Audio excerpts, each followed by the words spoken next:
Ay, a iniciar mi cámara hoy. ¿Y iniciar uso compartido, Hugo?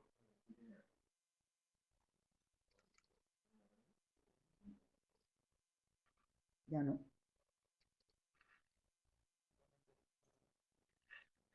Hugo ya, ¿cierto?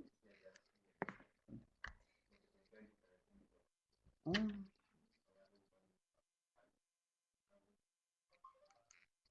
mm, se ve la cámara. ¿Cuál es el micrófono?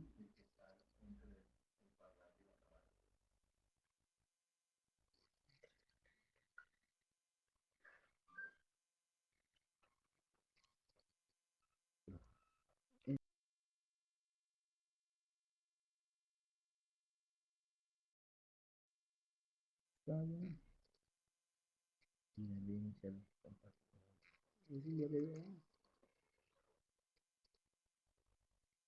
Hablemos.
Ahí está perfecto. ¿Mm? Pues que no se vea acá.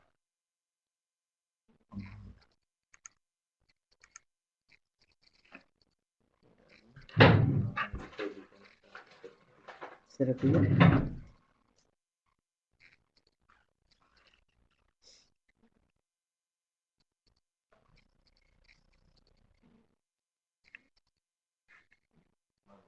¿Ya? Buenas tardes a todos. Hoy vamos a mirar, eh, vamos a mirar la etapa contractual y además vamos a, si alcanzamos o si no alcanzamos, de todas maneras les vamos a suministrar un archivo sobre los mecanismos alternativos de solución de conflictos.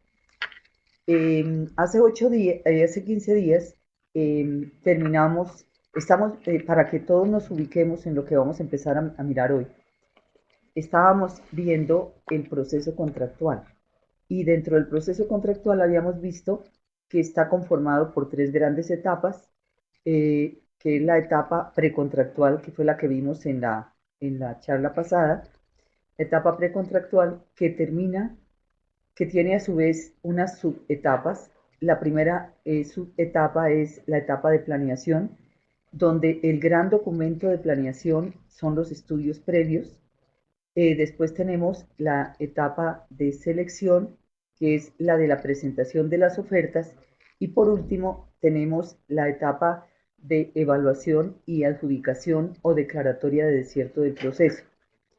En el presente caso, vamos para poder iniciar la etapa contractual, vamos a partir de la base que el proceso se adjudicó.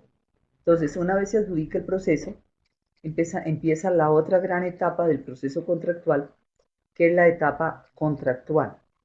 Fíjense ustedes que hay una gran diferencia de lenguajes y de actividades en la etapa precontractual y en la contractual. ¿Con qué se inicia la etapa contractual? La etapa contractual se inicia con el cumplimiento de los requisitos de perfeccionamiento y legalización del contrato.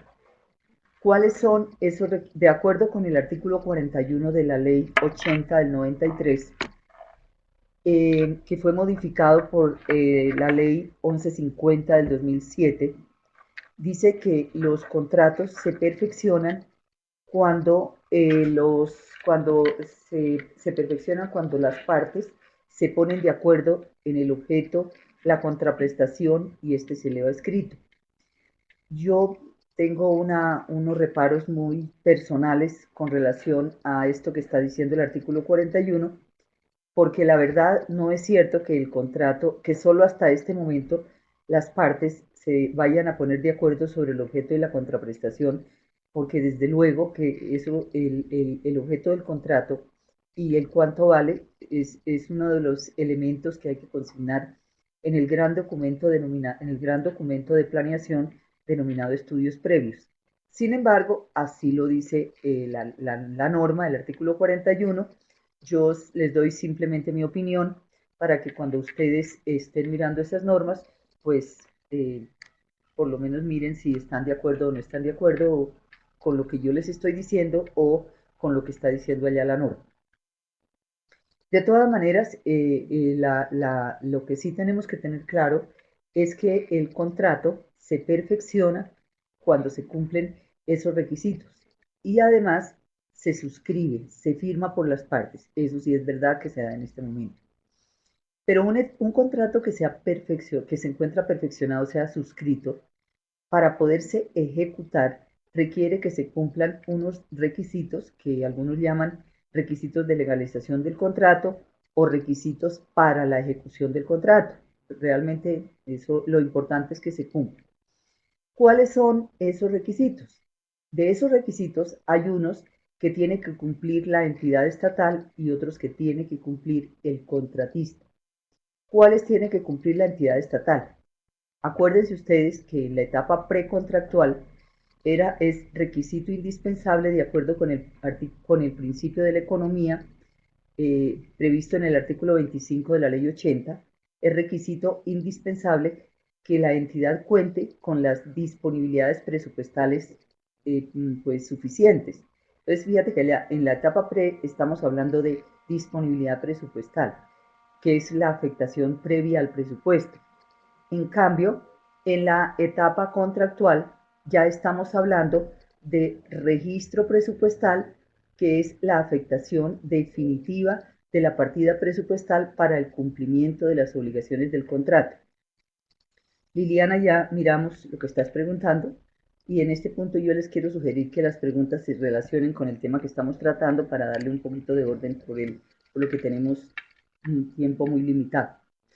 Entonces, les decía yo a ustedes que el registro presupuestal, que es de la etapa contractual, si nosotros lo miramos a la luz del presupuesto, ahí también pues hay como un concepto un poquito diferente entre la norma contractual y la norma presupuestal, porque en el presupuesto, en el estatuto orgánico del presupuesto, se dice que el contrato se perfecciona o que los actos que afectan el presupuesto se perfeccionan con el registro presupuestal. En cambio, en la ley 80 dice que el contrato se perfecciona es con la firma de las partes.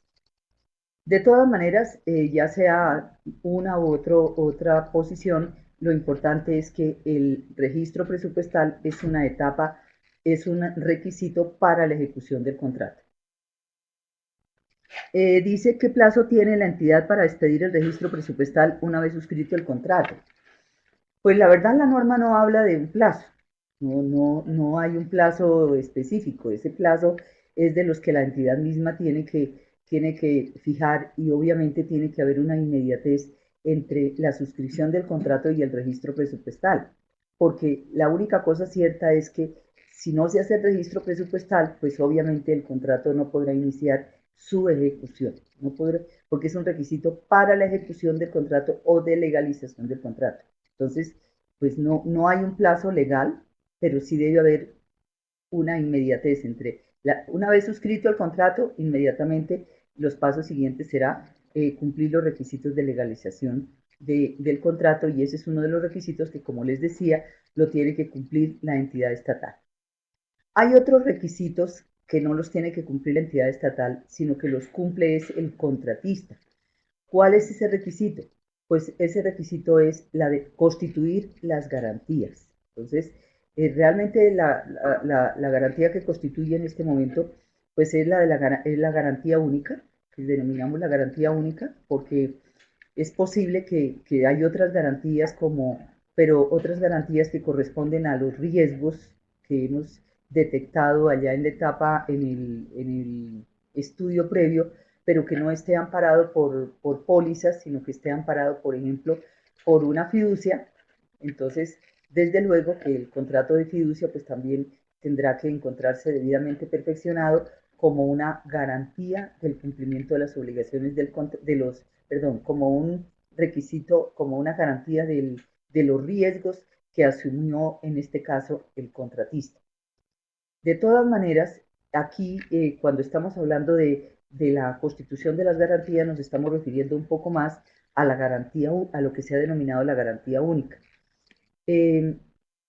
¿Cómo una vez el contratista constituye la garantía, pues la trae a la entidad, y entonces viene otro requisito que tiene que cumplir la entidad, que es revisar la póliza de acuerdo con el contrato, revisar la garantía de acuerdo con lo que se pactó en el contrato y aprobarla.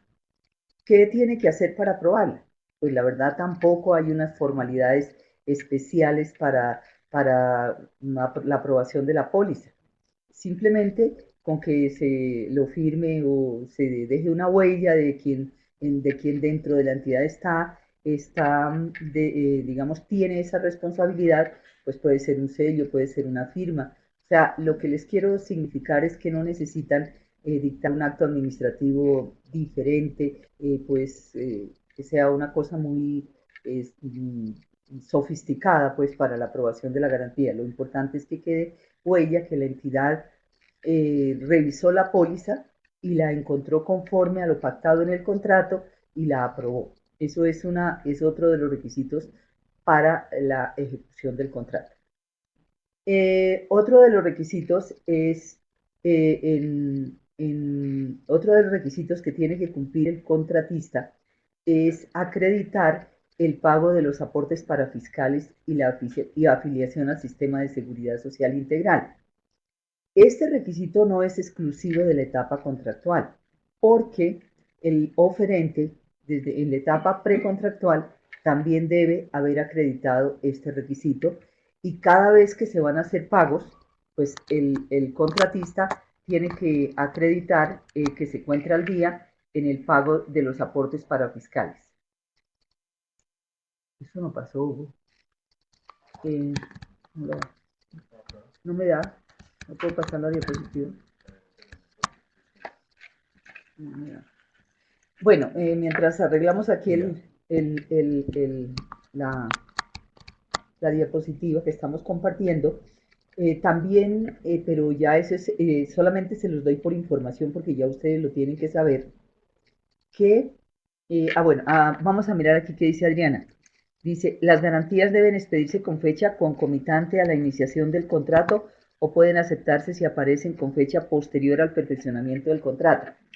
A ver, Adriana, recuérdese que estamos diciendo que la constitución de garantías no es un requisito de perfeccionamiento del contrato, sino que es un requisito para la ejecución, para iniciar la ejecución del contrato. Luego, la constitución de las garantías es posterior a la suscripción del contrato, porque justamente cuando cuando las partes, en este caso la entidad y el contratista, suscriben el contrato, al contratista hay que entregarle una copia del contrato para que vaya a la compañía de seguros y constituya las garantías. Entonces es la constitución, digamos, la fecha de las pólizas normalmente es posterior a la suscripción del contrato. A ver, ¿qué más está diciendo aquí?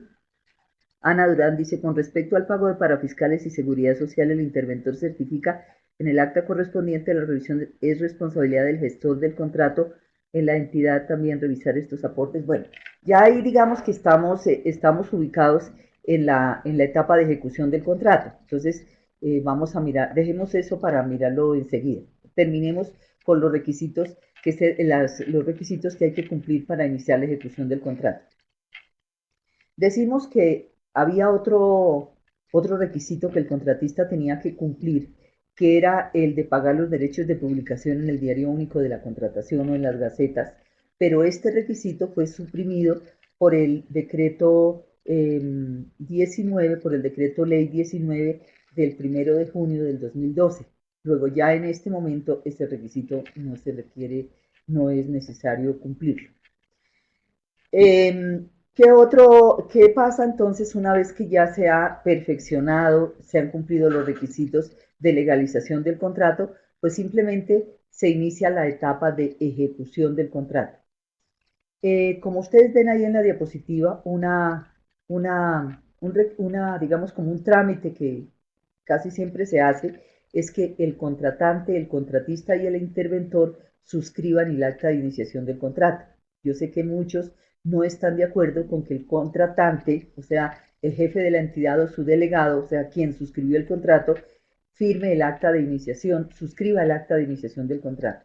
Sin embargo, a mí me parece que el contratante, el responsable, el jefe de la entidad o su delegado, debe estar enterado de todo lo que ha pasado, de lo que empieza a pasar a partir de la legalización del contrato, y por eso, en mi criterio, el contratante también debe firmar, debe suscribir junto con el contratista y el interventor el acta de iniciación del contrato una vez cumplidos los requisitos para su legalización.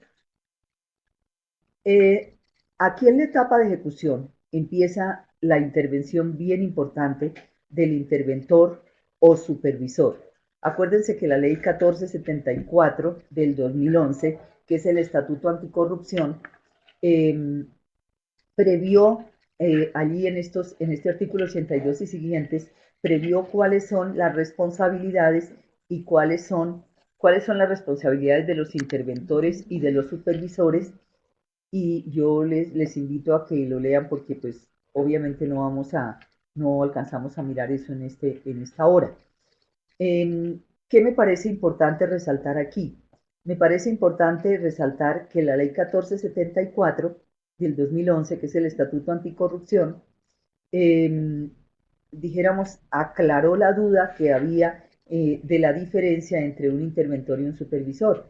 Hoy realmente ya se entiende que el interventor es una persona ajena a la entidad que normalmente se contrata, como la interventoría es una forma de consultoría, pues se selecciona a través de un concurso de méritos y el contrato que se suscribe es de consultoría. Sin embargo, y ese tendría el carácter de interventor. Con relación al supervisor, ¿quién puede ser supervisor? Pues el supervisor es un funcionario de la entidad, se supone que un funcionario idóneo en el sentido, no un funcionario de buena voluntad, sino un funcionario idóneo en el sentido de que sea experto en la materia que va a tener que vigilar, porque es que él aprueba la ejecución del contrato. Entonces, pues si una persona no es experto en el tema, pues no podrá aprobar, digamos, lo que se esté realizando dentro del tipo de contrato de que se trata. ¿Y supervisores quién? Son supervisores los funcionarios de la entidad. Pero la ley 1474 también da la posibilidad de que si la entidad no cuenta con personal idóneo dentro de su planta, pues puede contratar personas a través de prestación de servicios para que ejerzan la interventoría o la supervisión de los contratos, y también tienen el carácter de supervisores. En este punto yo tengo una observación muy personal, y es que me parece que ahí se está cambiando un poco como la naturaleza jurídica del contrato de interventoría, porque es que la interventoría es una forma de consultoría. Entonces, pues la verdad no sé cuáles son las razones que haya tenido el legislador para decir que también los supervisores se puedan contratar a través de prestación de servicios.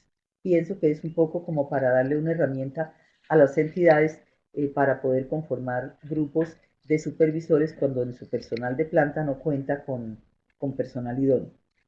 Bueno, vamos a mirar aquí. Elvin dice, cuando hay un contrato en ejecución y antes de terminar se le da un adicional en el valor y plazo, se debe suspender el contrato hasta que se aprueben las pólizas del adicional o como el contrato principal tiene garantía en tiempo mayor de tiempo de ejecución, puede seguir la ejecución sin aprobar. A ver, a ese punto que está preguntando Elvin es un punto bien importante y esa es una labor que le corresponde a los interventores y supervisores. Eh, Eso da para decir que las, ¿qué? Las, las adiciones a los contratos pues no se pueden dejar para último momento. Desde luego que como el interventor y el contratista están, digamos, están en constante comunicación, si hay necesidad, si se ve que a un contrato no se va a terminar en el plazo previsto inicialmente o que hay que, por cualquier razón, hay necesidad de prorrogarlo o hay también necesidad de adicionarlo en valor, pues eso hay que hacerlo con suficiente tiempo. Con suficiente tiempo digo, ¿qué tiempo?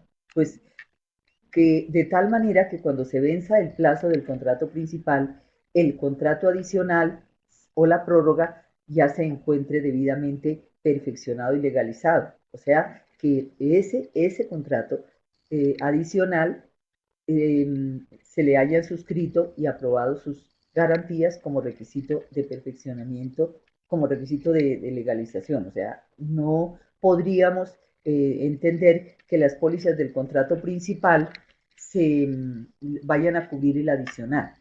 Entre otras cosas, ¿por qué? Porque es que si ustedes examinan las garantías, las de la garantía, los riesgos que tenemos en la garantía única, vamos a encontrar que de acuerdo con la ley, pues casi todos se constituyen por el tiempo de ejecución del contrato y su liquidación. Entonces, obviamente el tiempo es mayor, el tiempo digamos, el tiempo del contrato principal, pues no puede ser solamente hasta su ejecución, porque la norma está diciendo que igual las garantías se deben constituir por el término de ejecución y liquidación del contrato, y vamos a mirar lo de la liquidación del contrato, que la ley 80 y la 1150 dicen que los contratos hay que liquidarlos de manera bilateral o de manera unilateral, y si es bilateral, dentro de los 4 meses siguientes a su terminación. Esa es la razón por las cuales las garantías casi siempre se constituyen, sobre todo, por ejemplo, la de cumplimiento, la de un buen manejo y correcta inversión del anticipo o del pago anticipado, casi siempre se constituyen por el término de ejecución y 4 meses más. ¿Por qué 4 meses más? Porque es el tiempo para liquidar el contrato. Pero acuérdense también ustedes que hay algunos riesgos de estos que cuando el contrato se liquida hay que prorrogarlos más allá de la terminación de la liquidación del contrato. O sea, se liquida el contrato y todavía hay riesgos que hay que seguir amparando. Por ejemplo, la estabilidad de la obra, donde se está diciendo que no puede ser inferior, creo que a 5 años, me parece, hay que revisar el término, y así, y por ejemplo, salarios y prestaciones sociales. ¿Por qué? Dice que por 3 años después de la liquidación. ¿Por qué? Porque 3 años es lo que tiene el trabajador para reclamar sus salarios y prestaciones sociales. Si no lo hace en 3 años, pues sencillamente la acción caduca. Entonces, ya se da la caducidad de la acción. Entonces, digamos que hay garantías que hay que prorrogar cuando se liquidan los contratos porque los riesgos siguen vigentes. Por ejemplo, otro, y eso es una innovación de la ley 1474, del Estatuto Anticorrupción, cuando se trata de contratos de interventoría, o sea, cuando es personal contratado o seleccionado a través de concurso de méritos, la garantía de cumplimiento del contrato del interventor, cuando se liquida el contrato, hay que prorrogarla por el mismo tiempo de la póliza de estabilidad de la obra. Eso es nuevo hoy en la ley 1474. ¿Y por qué se está buscando eso? Pues sencillamente porque el interventor pues sigue respondiendo por los problemas que aparezcan una vez el contratista entregue la obra. Entonces, ese punto es también importante de tenerlo en cuenta. A ver, Juan Carlos, ¿qué nos está diciendo? Dice, en la etapa de liquidación es posible llegar a un acuerdo con el contratista para que termine una obra la cual no fue posible terminarla en el plazo contractual. Mire, Juan Carlos, de hoy el 27, sí, vamos a mirar la etapa de liquidación del contrato. Y obviamente, sí, eso que tú me estás preguntando es cierto. Digamos que la etapa de liquidación del contrato o la etapa postcontractual es una etapa tan activa como es la etapa precontractual y como es la etapa contractual. Infortunadamente, muchas entidades creen que la etapa postcontractual o de liquidación del contrato es solamente para elaborar el acta o para liquidarla unilateralmente a través de resolución y cuando no es posible o cuando el contratista no aparezca o no es posible llegar a un acuerdo. Pero eso lo vamos a mirar de hoy en 8 días. Pero sí, sobre eso inclusive hay suficiente jurisprudencia donde se dice que en esa etapa, en la etapa postcontractual, lo que se busca justamente es que las partes queden a paz y salvo. Y por supuesto, si hay cosas mínimas que terminar, pues hay que hacerlo. Por ejemplo, si estamos construyendo una vía y el contratista no ha hecho no ha terminado de hacer la demarcación, no ha terminado de hacer una alcantarilla, lo que se llaman las obras de arte, pues desde luego porque la idea es que el contratista cumpla en su totalidad con el objeto del contrato. Pero eso lo vamos a ver de hoy en 8 días, el próximo 27, que vamos a mirar el tema de la liquidación de los contratos, pero por ahora le voy diciendo a Juan Carlos que sí, eso que usted me está preguntando es cierto y que sería bueno que consultara un poco la jurisprudencia del Consejo de Estado, que sobre eso ha dicho justamente esas cosas. Se pueden llegar a acuerdos, se pueden llegar, porque la idea es que las partes puedan declararse a paz y salvo. Vamos a mirar ahora, siguiendo con el tema de la etapa contractual, de la etapa de ejecución del contrato. Vamos a mirar ahora qué eventos, qué situaciones pueden ocurrir durante la ejecución del contrato.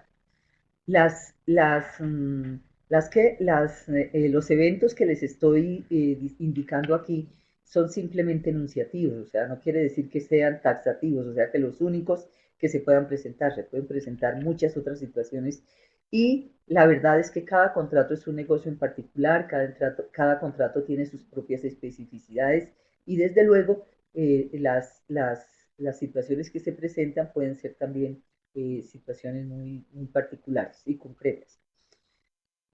Pero bueno, estas vamos a mirar, por ejemplo, qué eventos pueden ocurrir durante la ejecución del contrato. Primero, una que hay ahí, una primera que está indicada es que la entidad haga uso de las cláusulas excepcionales. En la parte general, mirábamos cómo los contratos estatales, su objeto es que se cumplan, es que sirvan para cumplir los cometidos estatales, para la adecuada prestación de los servicios públicos. Si eso es así, pues obviamente los servidores públicos no pueden permitir que los contratos estatales no se ejecuten. ¿Por qué? Porque obviamente lo que se va a ver perjudicado es el servicio público que se quiere prestar con ellos, los fines del Estado que se quieren cumplir a través de su ejecución. Por eso en el artículo 14 de la ley 80 está hablando de las cláusulas excepcionales.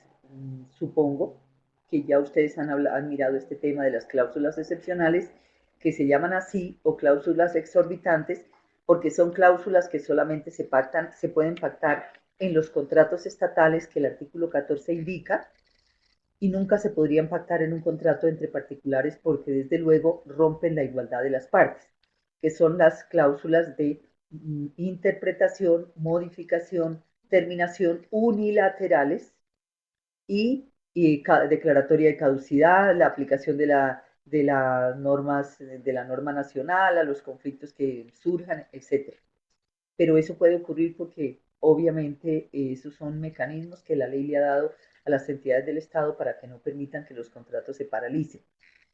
Desde luego que si la entidad hace uso de estas cláusulas excepcionales, eh, pues puede que con ocasión de la interpretación o de la modificación se generen nuevos costos para el contratista. Entonces nace para la entidad la obligación de reconocerle al contratista esos mayores costos, porque de lo contrario su contrato de, se estaría desequilibrando económicamente. A ver, vamos a ver, Álvaro dice aquí. Si en la ejecución del contrato la empresa contratante se da cuenta que están apareciendo circunstancias justas que pueden impedir la continuación de su ejecución, pero el contratista no está de acuerdo para realizar una terminación, ¿qué debe hacer la entidad? Por ejemplo, eh, eh, no en todos los contratos, les decía yo a ustedes, se pueden aplicar las cláusulas excepcionales. Por ejemplo, si es un contrato de obra, ¿cierto?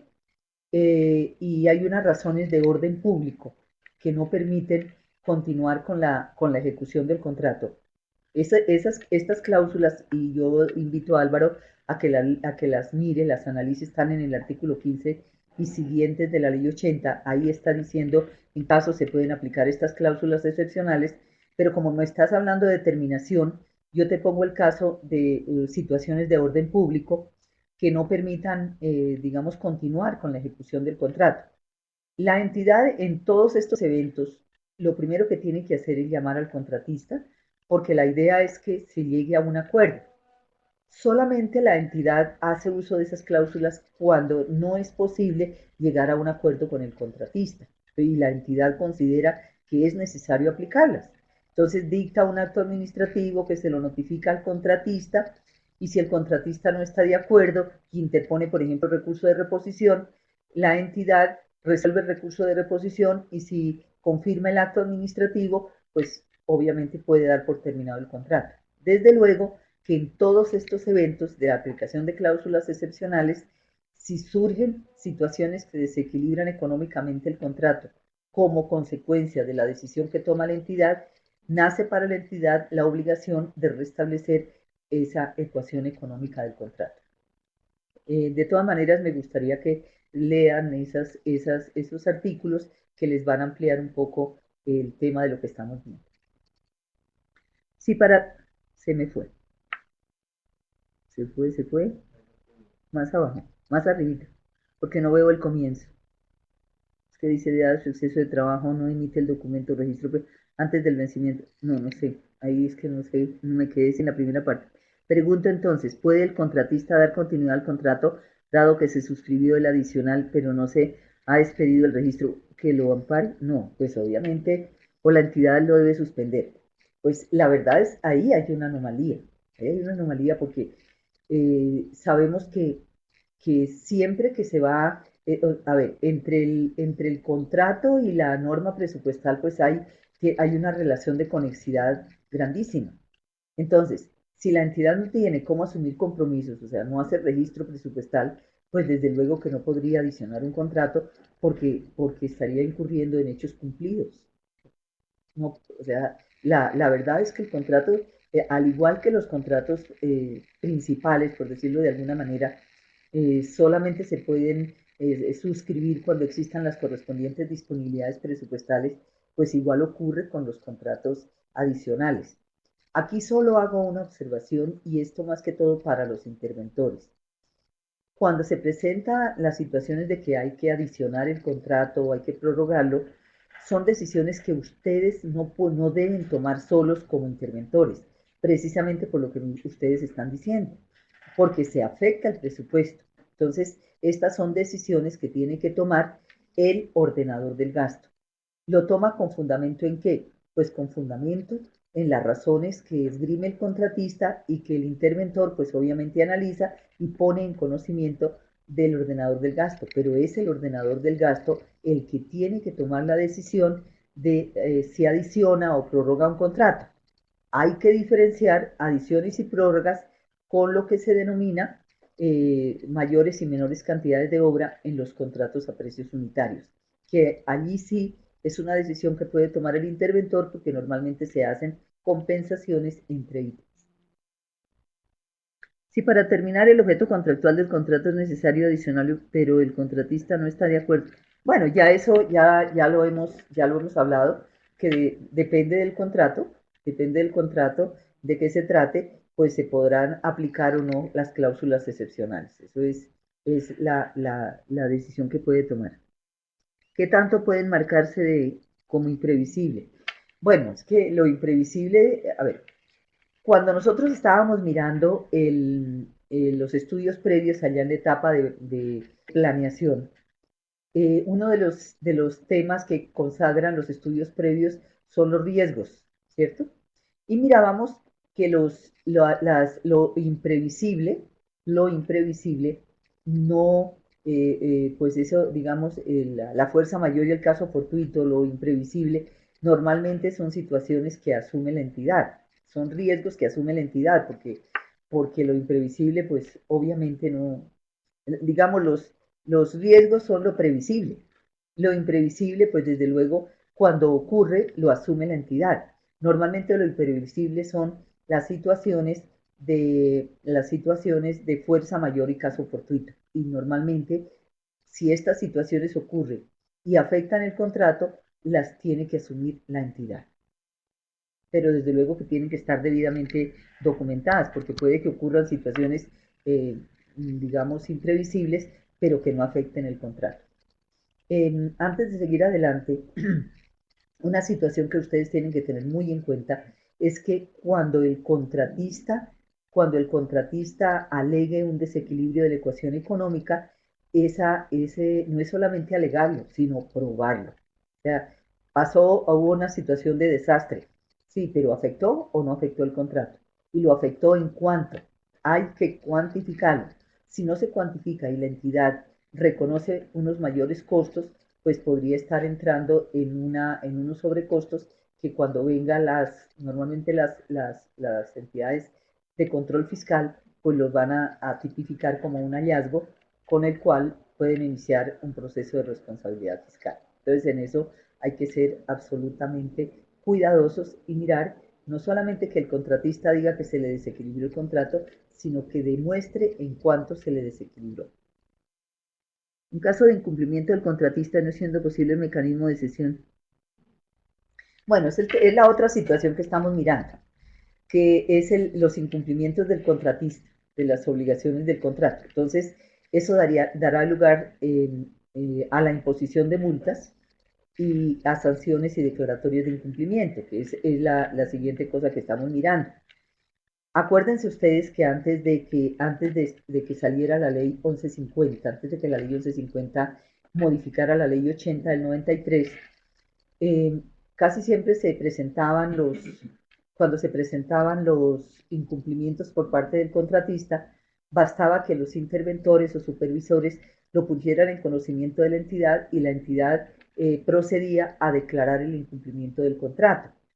Pero la ley 1150, con muy buen criterio, obviamente, dijo que ese requisito indispensable para poder imponer las multas o declarar o hacer efectiva la cláusula penal pecuniaria, garantizarle al contratista el debido proceso y el derecho de defensa. Y por eso la ley, el artículo 17 de la ley 1150 está previendo justamente este derecho del debido proceso y el derecho de defensa, y el procedimiento para hacer efectivas las multas está previsto en el artículo 86 de la ley 1474 del 2011.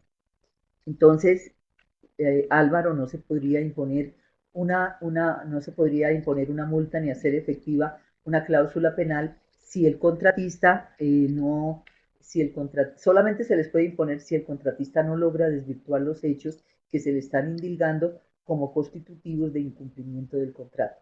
Pero si lo logra desvirtuar, pues desde luego que saldrá avante y no se podrán imponer las multas. No se podrán imponer multas ni hacer efectiva la cláusula penal. Entonces, eso es importantísimo tenerlo en cuenta. ¿Cuál es el procedimiento para imponer las multas? Entonces, ese procedimiento está ya previsto en la ley 1474 y es el que está un poco en la diapositiva, que dice que, evidenciado el posible incumplimiento de obligaciones por parte del contratista, la entidad debe, primero, citarlo a audiencia pública para debatir lo ocurrido, lo que les estaba diciendo antes. Le deberá relatar los hechos, alegarle las pruebas del incumplimiento, indicarle las normas que ha violado y las consecuencias de su incumplimiento, entre otros aspectos. o sea, decirle por qué lo va a sancionar. En la audiencia, el jefe de la entidad o su delegado le indicará al contratista o a su representante los hechos que motivan la acción y las consecuencias que podrán derivarse de su actuación. Se concederá al representante legal del contratista o a su delegado el uso de la palabra y al garante de la obligación, porque ahí me estaban preguntando de cómo hacer efectivas las garantías. Entonces, desde luego que a esa audiencia o siempre que se presente un incumplimiento, hay que notificar de ese incumplimiento al garante de la obligación, que en este caso es la compañía de seguros. ¿Para qué? Para que rindan sus descargos, presenten pruebas y controviertan las pruebas presentadas por la entidad. Eso es el debido proceso y el derecho de defensa. Y solamente si el contratista o el garante de la obligación salen vencidos, ¿en qué sentido? Por eso dice, nadie puede ser condenado si antes no ha sido oído y vencido en juicio. En este caso, pues un contratista será vencido en juicio cuando no logra desvirtuar los cargos que la entidad le está indicando. Concluidas esas actuaciones, entonces se procede a expedir la resolución en la cual se decida si se impone o no la multa o si se declara el incumplimiento al contratista. Dicha resolución se notifica en la misma audiencia, o sea, es una notificación por estrado. Contra esa resolución, como todos los actos que se producen en la actividad contractual, procede el recurso de reposición, el cual debe ser interpuesto en la misma audiencia, sustentado y decidido en la misma audiencia. Puede darse el caso que la audiencia que se está llevando a cabo para para declarar el incumplimiento o para imponer multas, haya necesidad de suspenderla. ¿Por qué? Porque, por ejemplo, hay necesidad de practicar una prueba, pruebas que son pertinentes y que no sé, que hay necesidad de practicarlas para poder probar los hechos. Entonces, la audiencia puede ser suspendida. Ya le miro su pregunta, ¿no? Ana Durán, perdón. Al adoptar la decisión, se señalará la fecha y la hora para reanudar la audiencia, siempre y cuando se haya suspendido. La entidad puede dar por terminado el procedimiento en cualquier momento si por cualquier medio se entera que ha cesado el incumplimiento. Pues eso es obvio. Si ya cesó el incumplimiento, pues desde luego que no se le podrán imponer las sanciones al contratista. Ana está diciendo, porque en muchos casos en el proceso de contratación los proponentes ofertan por menor valor el presupuesto oficial y queda saldo, la entidad procede a adicionar el contrato. No, pero lo que pasa es que, mira, Ana, ahí hay que diferenciar dos cosas. La disponibilidad presupuestal pues tiene que ser suficiente para los compromisos contractuales, pero una vez se haga el registro presupuestal, una vez se perfecciona y se cumple el requisito de legalización del contrato, lo que quede de la disponibilidad presupuestal se libera y se libera y puede ser utilizada en otras cosas. O sea, esos recursos que están en la disponibilidad presupuestal, si son superiores a lo que al valor de la adjudicación, eso no permanece ya afectado al contrato, porque es que la disponibilidad es una afectación previa al contrato, es una afectación previa al presupuesto. Y solamente queda definitivamente afectada al presupuesto cuando se hace el registro presupuestal. Pero la parte que no afecta, sale. La entidad la liberan y la pueden utilizar en otras cosas. Entonces no podríamos decir que permanece ahí. Jenny dice, ¿qué pasa si la audiencia termina y el jefe de la unidad ejecutora no resolvió? Pues la verdad es que lo que está diciendo lo que está diciendo la norma es que en el mismo acto, en la misma audiencia, hay que resolver el recurso. Pues en mi criterio se estaría violando pues la norma, porque es que la norma está diciendo que ahí hay que decidir el recurso, que se interpone, se sustenta y se decide ahí mismo. Entonces, pues habría en mi criterio una violación de normas, a menos que haya situaciones que ameriten pues la actuación de quien tenía la obligación de decidir. A ver, ¿qué más dicen acá? Ah, bueno, eso pasó en el meta, sí, eso pasa en el meta y en muchas partes. Pero, como les digo, la norma está diciendo qué se debe hacer. Y ustedes saben que uno es responsable por acción o por omisión. Publicación de actos y sentencias sancionatorias. Entonces, todas esas, ustedes saben que, de acuerdo con la ley 1474, cuando a un contratista se le declaran dos incumplimientos, me parece, hay que mirar la ley 1474, pues en este momento no tengo, la tengo a la mano, pero no tengo tiempo de consultarla. Me parece que son dos incumplimientos y la imposición de una multa, eso genera para el contratista una inhabilidad. Entonces, como eso genera una inhabilidad, esas sanciones que ya quedan en firme, hay que publicarlas en el SECOP y hay que comunicarlas a la Cámara de Comercio y a la Procuraduría General de la Nación, comunica la parte resolutiva. ¿Por qué? A la Cámara de Comercio, ¿para qué? Pues para que quede inserta esa información en el Registro Único de Proponentes. Ustedes saben que el Registro Único de Proponentes es como la historia de cada contratista. Entonces, esa es la razón por la cual hay que, esas sanciones en firme, hay que publicarlas. A ver.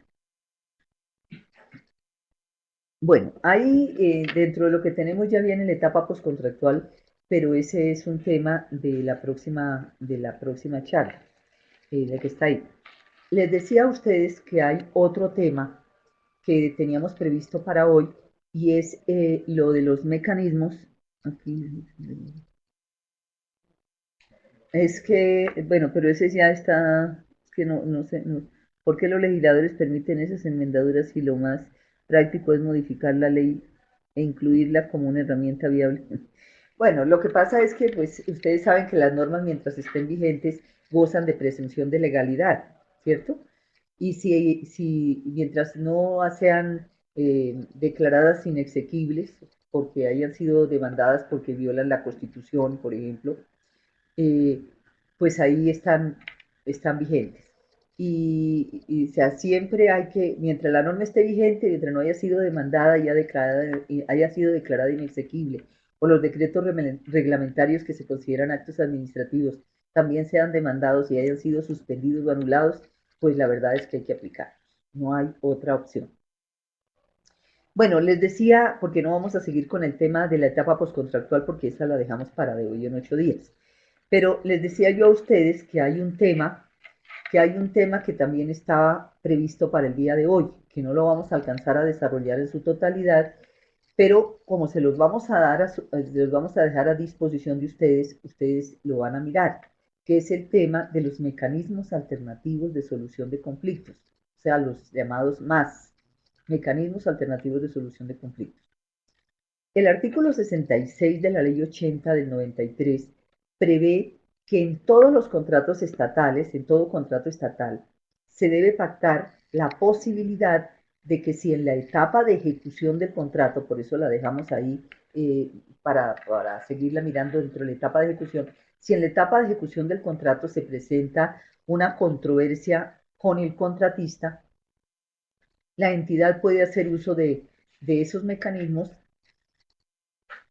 mecanismos de solución de conflictos que lo que buscan en últimas es que los problemas que se presenten se solucionen de una manera ágil, rápida y directa. Entonces, por aquello de que de pronto es mejor un mal arreglo que un buen pleito, ¿no? Entonces, eh, bueno, aquí es que Adriana me está preguntando otra cosa. Ya le miro y ya le digo para no revolver los temas. Les voy a decir de manera rápida los mecanismos alternativos. Estos mecanismos alternativos de solución de conflictos son cuáles?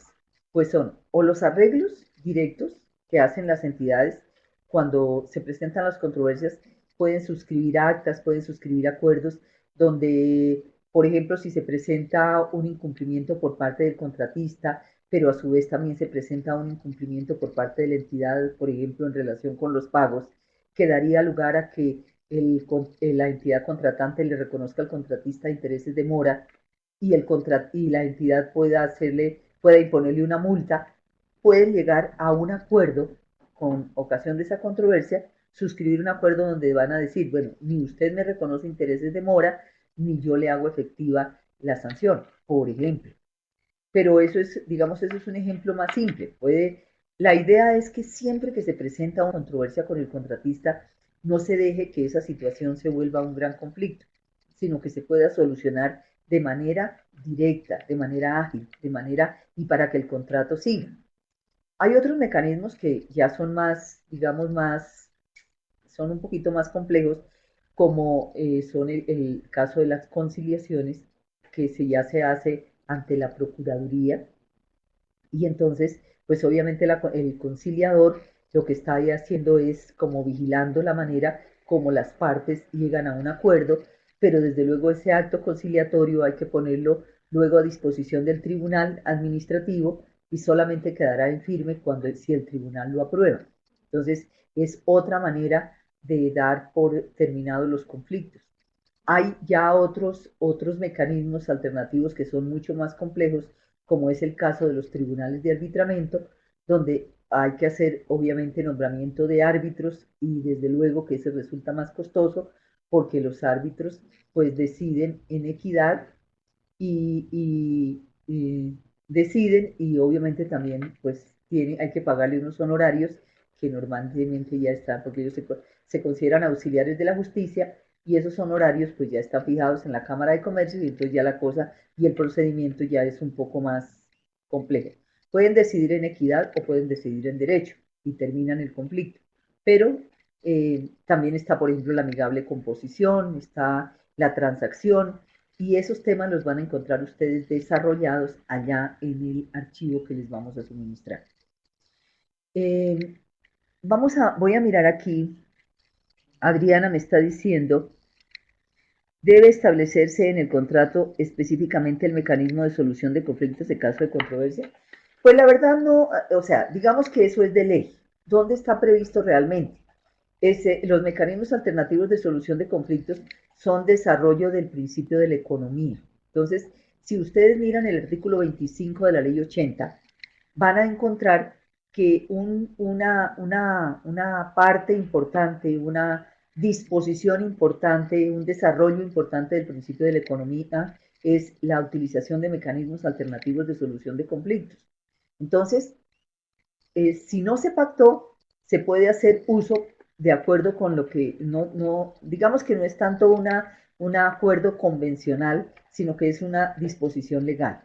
Entonces, así no se haya pactado en el contrato, se puede hacer uso de los mecanismos alternativos de solución de conflictos porque es una estipulación que está prevista en el artículo 25 de la ley 80 como desarrollo del principio de la economía.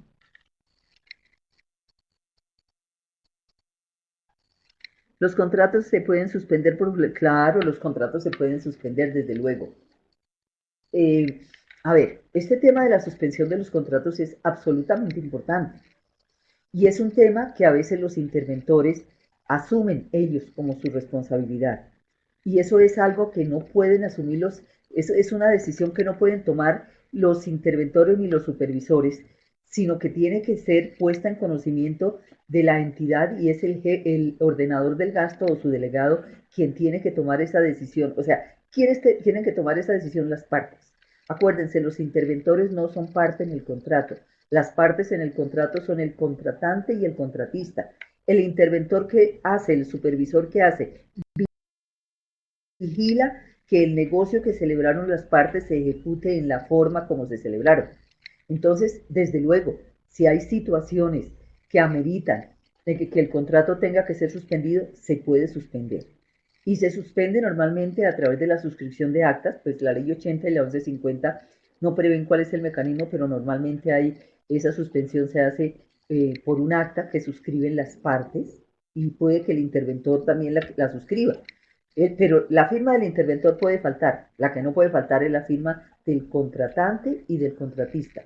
¿Por qué? Porque cuando un contrato se suspende, pueden surgir situaciones que desequilibran económicamente el contrato, como por ejemplo que mientras el contrato está suspendido haya un alza de precios en materiales, que por ejemplo el contratista tenía contratado personal que tenga que desvincular, que tenga contratada maquinaria, que tenga comprados insumos que son perecederos.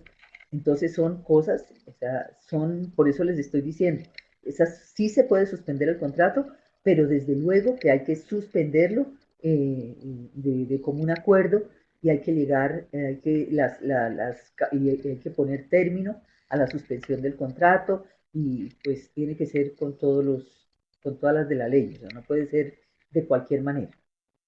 Juan Carlos Quiñones dice, ¿qué se debe hacer cuando el manejo de una cuenta conjunta para el manejo del anticipo entre el interventor o como se hacía anterior, entre el interventor y el supervisor de la entidad hay fraude por falsificaciones? Bueno, eso sí, digamos que eso es grave, ¿no? Pues todo eso es de probar, ¿no?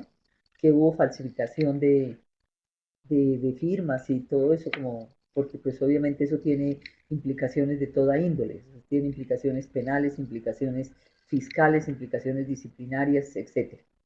Por eso hoy la ley 1474 está indicando, y en el decreto 1510 me parece, en el reglamentario, se está hablando de que ya los anticipos, sobre todo cuando son de sumas considerables, ya no se manejan a través de cuentas, sino que hay que hacerlo a través de contratos de fiducia mercantil.